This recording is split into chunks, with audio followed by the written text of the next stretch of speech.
Campbell and I have been now to about a half a dozen workshops, and this is really not a workshop, this is just a let's get together and talk. And the one thing about them that has been the most wonderful and the most fantastic is the people you meet.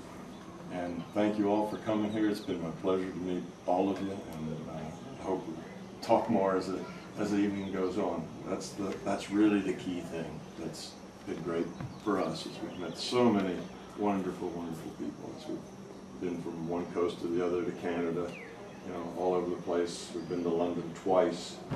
And going to go to Sweden this fall, and in Copenhagen. So that's the terrific part. I'll give you a little bit of background. Some of you came prepared, which means you've probably either read books or you've read the YouTube, you've seen the YouTube lectures. Some of you have no idea what you've gotten yourself in for coming here. So I'll start kind of at the beginning and try to go through it quickly. I'm not going to be able to give you a whole lot of description because this is just not that kind of place. You wouldn't want to still be sitting here when the sun came up listening to me talk to you. So we're going to cut it you know, to just the bare minimum, and then we're just going to open up the questions and kind of let the rest of the talk let you lead it, and I'll try to answer your questions. It all started for me in about 1972. I had just gotten out of graduate school in early '72, and myself and an I'm a physicist, by the way, and I did my thesis work in experimental nuclear. Never really worked in experimental nuclear. I'm not an academic physicist. I'm a what we call kind of a practical or a you know, applied physicist, which means I work in industry or government, whoever needs somebody who does what physicists do, rather than a theoretical physicist who works at a university. So it's just a little different. We applied physics to the old physics, kind that Newton brought around. You know, we apply it to problems, and basically it's applied mathematics is what it amounts to. So what I do now in my day job is I'm a consultant. I just come off of a contract with NASA. I'm just beginning to start two new contracts with DoD. I do risk analysis of complex systems. So you take a very big complex system like the Ares rocket that was going to replace the shuttle, and my job is to model that with what we call physics models. We mathematically model the rocket and all the things that go into it and all the piece parts and how they interact. Very big complex system, and then figure out what could go wrong, what's the probability of it going wrong.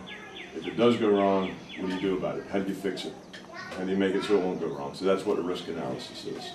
And it requires these physics models, which are basically a mathematical description of all the physics of how all these things interact, so that you can then run that code and see what's going to happen. So it's a predictive kind of model. Well, back to the graduate school. I'd gotten out of graduate school in '72, and myself and Dennis Menderick, an electrical engineer, met Bob Monroe. And Bob Monroe is a guy who wrote the book Journeys Out of the Body. Then he wrote Far Journeys and then Ultimate Journey. And if you've read any of those, or if you read the second one, Far Journeys, there's this guy in there called TC Physicist. That would be me. When I met Bob Monroe, there was no such thing as the Monroe Institute. There was no such thing as HemiSync. This was back when Bob Monroe was just trying to figure out really what did happen to him.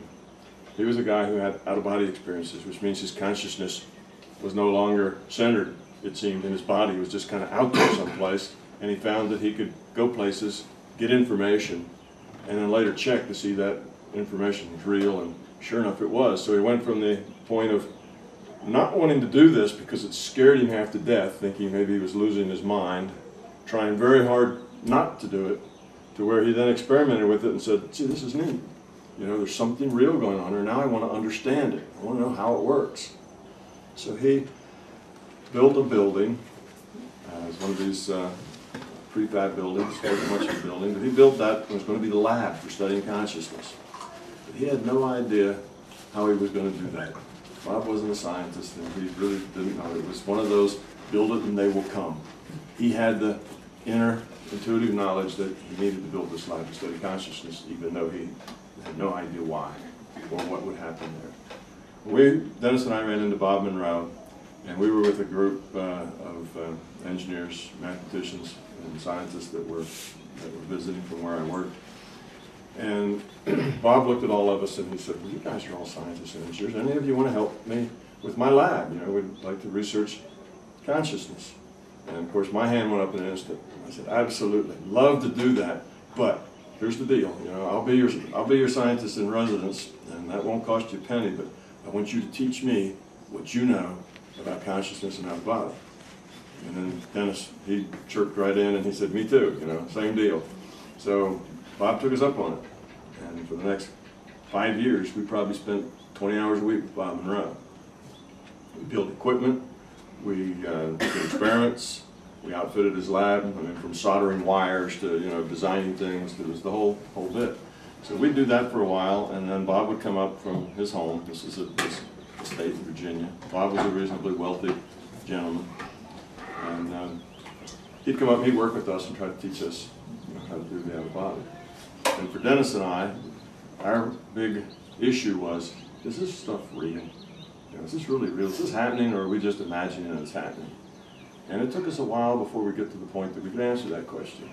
Now, we had done things like Bob, collected data. You know, we'd worked with everything, you know, from remote viewing to healing, you know, set up targets, and you can keep statistics on this pretty well. And the statistics said it was 1 in a million that the information we were getting was just luck. You know, so we knew intellectually that, yes, something was going on here. Something real was happening. But that's intellectual. And that doesn't really convince you that it's real. Even though the statistics say so, it doesn't really convince you. Well, I had an experience with Dennis, and we went, Bob, this was Bob's idea.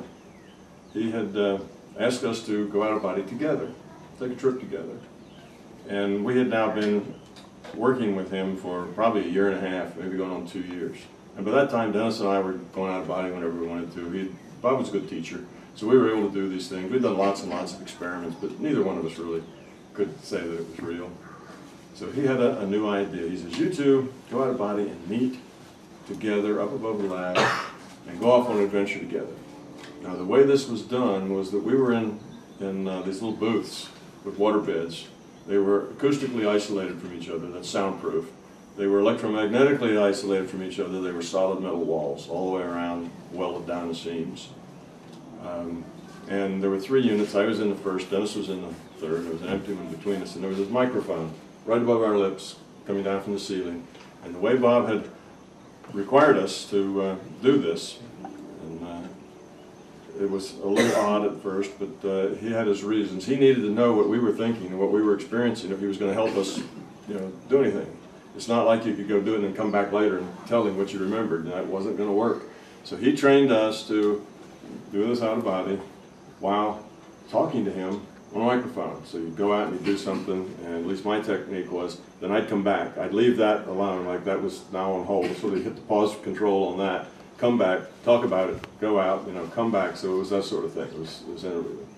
And so we were both in these booths, and Bob had a control room where he could talk to just me, just Dennis, or both of us. So he had us out there together, and he always taped everything we did. So he had the 2 tapes going of what Dennis and I were both telling him, and he talked to us individually. We could not hear each other at all, because when you're in that state, you're not talking very loudly. You're just kind of a little more than mumbling anyway. You're just talking in a very soft voice, because you're only about 10% in this reality, about 90% someplace else. So what happened is afterwards, Dennis and I stumbled out of those booths after about 1.5 hours to 2 hours of this adventure. It was a very evidential adventure. And you have to know Bob Monroe, very dry wit, kind of a sardonic humor. And we walked up to his control room, and he said, well, do you guys really think you were together? Kind of gave us that look that you had no idea what it meant. You know, it's one of those looks that was always puzzling. But then he said, well, listen to this. And there he saw, he flipped both the tape drives so they would play at the same time. And there on that tape was Dennis and I having conversations, answering each other's questions, saying, oh, look at that. Yeah, I see that. Well, do you see the little thing over on the side of it? Oh, yeah, I see that now. It's this and this and this. And then, of course, my voice was independent. Dennis and I couldn't hear each other. You know, we were both independent. Well, that was my moment where it was real. That was the big one for me. Now, it wasn't really for Dennis. Dennis just said, well, you know, another day in the lab. You know, strange things happened all the time. You know, it wasn't that big a deal because every time we were out there, you know, strange things happened. It's just another strange thing. But Dennis is an engineer, so he tends to work in a practical world. I'm a physicist. I work in a theoretical world, and to me, the logic was inescapable. That was real because it was independent of me. You can't carry on a conversation like that with somebody if you're making it all up yourself. You can't make up both sides, you see, when it's being recorded like that. So that was the big, and I spent the next 2 or 3 weeks mumbling under my breath, my God, it's real. You know, and I said that probably 1,000 times, but that was kind of when I got over the, is it real or not thing.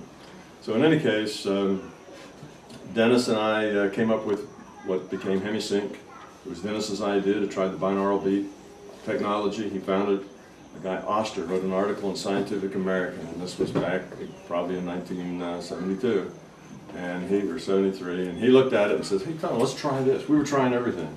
Everything we could think of, we did, because there was no book to follow. You know, we were just blazing new ground, so sure, let's try it, see if it worked. We had tried lots of other things that didn't work, you know, so we were really hoping for something to work.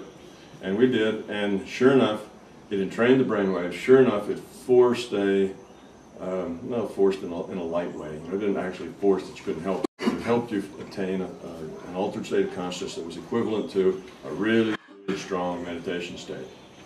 And we found it worked for everybody. Eventually, Bob patented it, called it HemiSync, and the Monroe Institute, if you Google that, you'll find they're still a going concern. That's their kind of fundamental technology that they use. So that's all that came about. Well, it became so popular that Dennis and I ended up being trainers more than researchers, because once people found out we had this technology that worked, there were just literally hundreds of people that wanted to come experience it. Just hundreds of people. So people were coming, and at first this was terrific because we needed subjects to do experiments with. So they were our lab rats, and they were very willing, you know, to come and go through all this. But eventually it got too much. Pretty soon there wasn't enough room where we were doing it. We had Bob had a whole motel booked, and he'd just fill the whole motel up and we'd do it. And pretty soon that wasn't big enough, so then we started going on the road. Of course, the equipment we took with us was equipment that Dennis and I built in a garage. It was how we built the stuff. So eventually, you know, with full-time lives and families and jobs and the rest of it, we kind of backed out and let other people come in to be the trainers. And so that's kind of the HemiSync, the Monroe Institute, kind of where I started to slip out the back. And when you get started in something like this, you don't just let it go and walk away from it. This is something that is life-changing. It's something that makes you a different person. So as a different person, you know, to me it was impossible just to say, well, that was fun, you know, now let's go on with your life in some other direction. So I spent the next 35 years doing experiments, studying it, not at Monroe Labs, but just on my own. I'm a physicist. What physicists do is we model reality. We come up with how does it work. And I wanted to know, how did this larger system work? How did the outer body work? What were the limits? What could you do? What couldn't you do? Why did it work that way? How come every time you did this, that happened? You know? So it was basically just experimentation. And you have to kind of be a scientist to do this, in the sense that it requires you to be an objective observer and just watch what goes on. Do your experiment, take the data, and then do it again and again and again until you're convinced that you've got good data. So that's why it took me 35 years. I'm a little slow, but there was really a lot, you know, a lot to do. And then around 2003, it kind of all fell together and started to make sense to me. I had a bunch of little pieces of it, but then it just kind of all came together and made sense. So I actually decided to write it down. Somebody had come over to my house and said, Tom, how does reality work anyway? You know, little question, right?